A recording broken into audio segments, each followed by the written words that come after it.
Usually my talks are on startups, innovation, and design. But today I want to talk to you about identity, culture, and understanding. People form their identities in different ways, and I'm going to share a few personal stories with you on how I formed mine. One early September morning in 1989, my parents' grandmother, brother, and I boarded a bus. By the end of the day, we drove over almost 1,000 kilometers to a border city of Uzhgorod. It's on the border of present-day Slovakia. And thus began our journey to America and the personal transformation of my identity. I was 8 years old. My parents tried to leave and failed in 79 and 81. Third time was apparently the charm, but the Soviet Union was not going to make it easy. Our passports were taken away at the border. Each person had 2 suitcases and $700. We officially became refugees. Our first stop was in Vienna, where we spent a month. Though grateful for the opportunity, our living conditions were deplorable. So let's just say we got familiar with multiple species of cockroaches. See, in the mid-80s, somewhere between 50 and 70% of the Soviet industrial output was going to the military. And the US decided to increase its budget and create the Star Wars anti-ballistic plan, and this really broke the Soviet Union. They could not output any more military budget, and the powers that be decided to end the Cold War. So by the time we boarded that bus, the external threat was already removed, and the public was no longer willing to put up with a totalitarian regime. There were lines for everything, and there was nothing in the stores. Vienna provided us a first-hand experience of what families like mine only heard about. The streets were obsessively clean, the people a little cold, and all of the store displays had anything you can imagine. The shock was, of course, the price, but the insult was a little sign posted in Russian that said, "Move along, no staring." It was that different. Now next, our journey took us by train to Rome, where we ate rigatoni with tomato sauce 3 times a day for 7 days straight. Even to today, I cannot stand rigatoni. And then we spent the remainder of our 4 months waiting for approval to come to San Francisco in a little village called Acquavia di Nerola with 15 other families. There, at 14, my brother got his first job helping out at the local general store, and my father, who was the chief engineer at a large manufacturing plant, was picking olives with guys half his age. And each one of them would take turns asking him why we even wanted to go to America. After all, Americans do not know how to live, only work. So upon arrival to San Francisco, I went to 3rd grade, where I spent the rest of the year learning English. My grandmother came early to pick me up one day, and she was utterly stunned. She walks in and sees the students sitting on the floor, the teacher sitting on the desk, teaching. You see, in my last school in Odessa, that's me, I wore a 3-piece suit as a uniform and sat at a desk with my arms folded across like this. So this is officially the day that, at least in my grandmother's eyes, I became an American.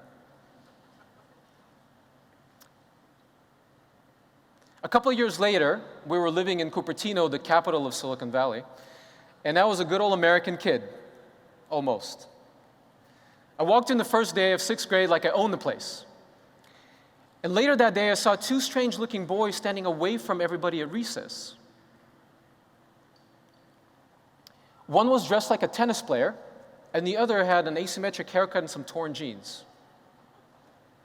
They didn't fit in at all, and the other kids really took notice. I came closer, and that's when I heard the other boys making fun of them. So suddenly, one of the bullies gets right in the face of the boy with the asymmetric haircut and yells something. I see the boy turn to the other one and say in Russian, "What did he say?" Well, that's when I jumped into action, and I wanted to be helpful, and well, he called you stupid. So they were surprised to meet another kid that spoke Russian, especially one that looked like an American. And to this day, that kid with the asymmetric haircut is my best friend. Those aren't our cars, by the way. We borrowed them. So we each live in our own mental image of the world. In other words, our own perception of reality, right? And perception is made up of two elements: awareness and organization. Our mind unconsciously filters out most of the surrounding barrage of information, and in any situation, we're conditioned to pay attention to specific things. Think about the person sitting behind you. Can you feel them looking at the back of your head? Are they moving? Are they breathing? Now look around this amazing place. What about the windows behind you? And if we listen in, can we hear the subtle sounds of the city just outside of them?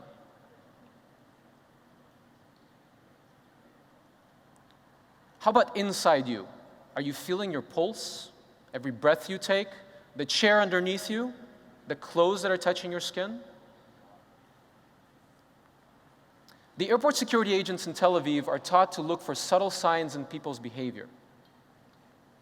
And psychologists listen in for red flags and signs of certain problems. And doctors are trained on a long list of abnormalities that may indicate health issues. All of this is awareness. But awareness is not enough on its own. Your brain pre-processes the information before it reaches your consciousness. Are you watching me when you're watching me perform, do you see me move my arms up and down, or are you interpreting my gestures? And am I just moving my mouth and sounds are coming out, or are you interpreting it as speech and a language you understand? We don't see the world in simple movement, we see it in units of meaning. Now, a machine may perceive and record an event perfectly like a camera, where animals perceive by filtering down to the simplest level. So an eye would make sense of the images it sees because perception is driven by what our brains already know. Similar things are stored together and our knowledge is organized. Our minds create schemas. We build up behavior norms based on our experiences and our culture. We learn what to expect and what to find unusual or special. It may be normal for someone to roll around on the floor and scream in a mental institution, or maybe on an Italian soccer field, but it would be strange if I suddenly did it here. And it's not just behavior, but our physical surroundings as well. The clothes people wear, architecture, and even something like the size of doors we're used to. Some of these schemas are cultural and taught from generation to generation, from books, TV shows, and viral videos. Others are learned by experience, like how to behave in a job interview or on a first date. Basically the same thing. Because our mind stores schemas built upon experience, we can understand and recall circumstances very quickly. When you walked into this venue today, you already knew where to sit and where to pay your attention. Because you've been to a theater before, you understand them in general. Children learn languages on the same principle. Now, stereotypes, for example, are a kind of schema and are responsible for most of the injustices we live with to this day. Men are seen as competitive and aggressive, and though that gives us a certain advantage, things like accusations of sexual harassment tend to stick without any proof.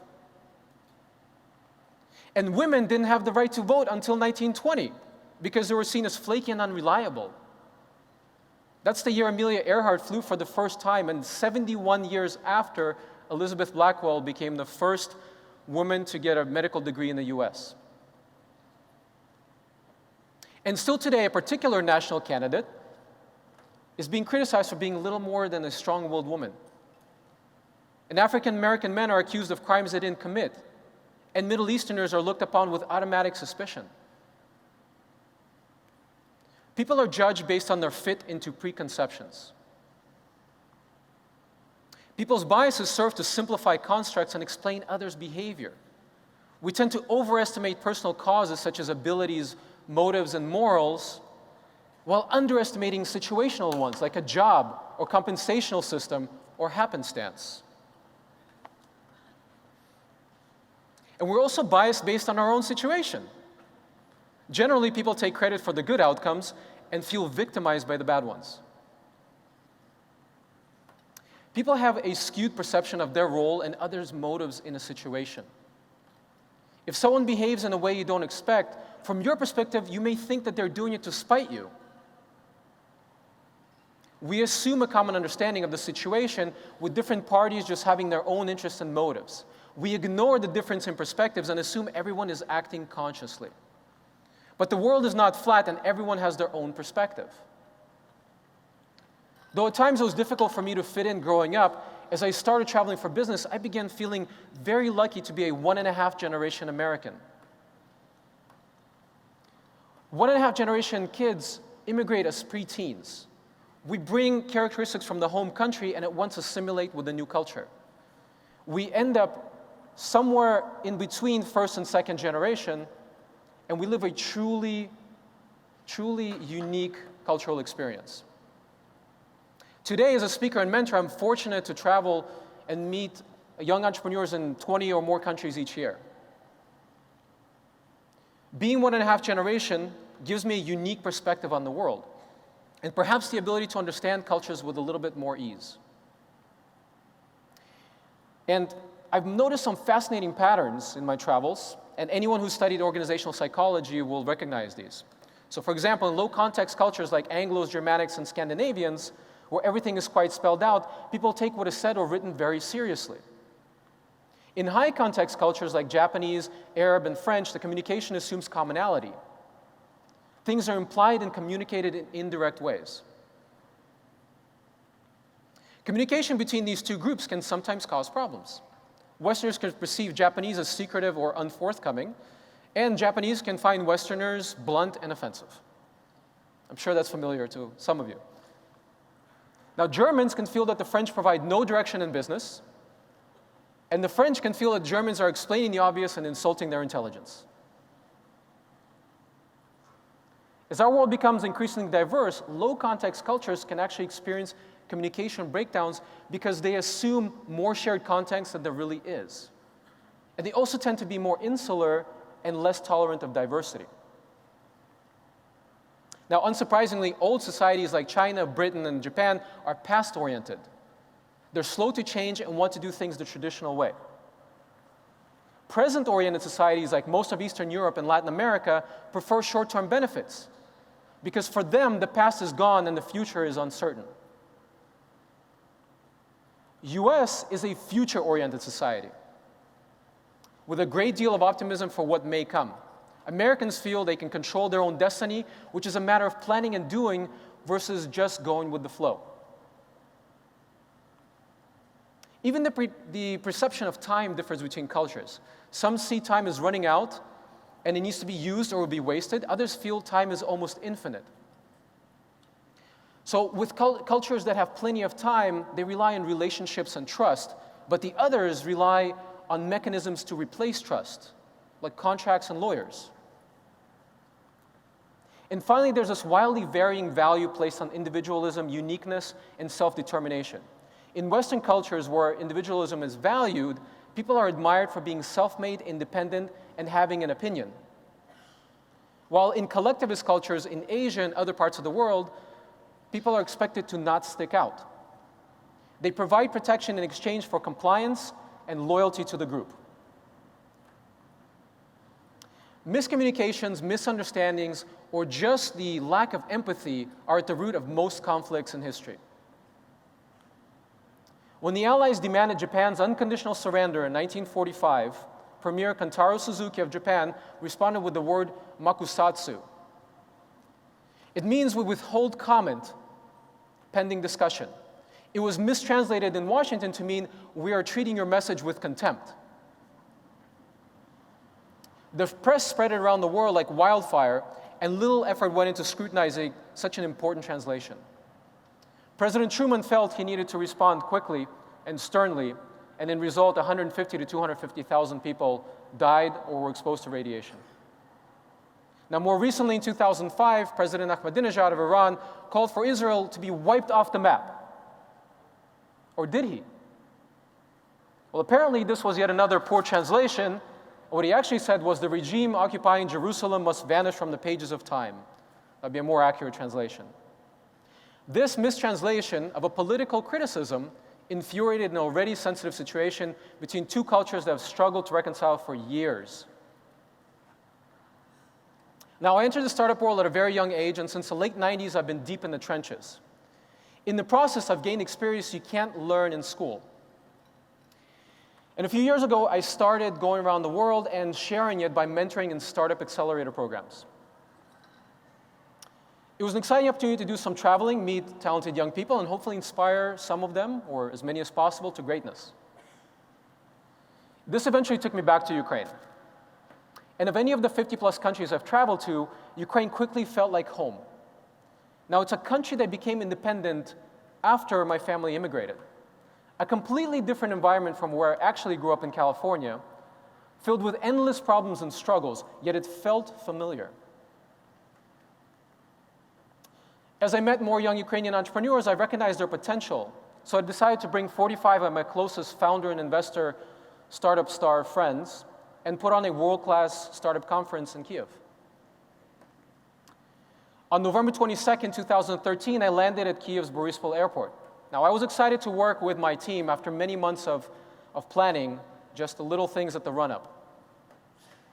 The day I landed was the second day of the Maidan revolution. 2,000 students came out to Kyiv's main city square to protest the country's political return to the days of old by turning away from Europe and back towards something that resembled the Soviet Union. Most of them were born after the breakup of the Soviet Union, and their identity was European. They were not going to let anyone take away their future. In the next couple of days, the protests grew to 200,000 and later to over 1 million in a single day.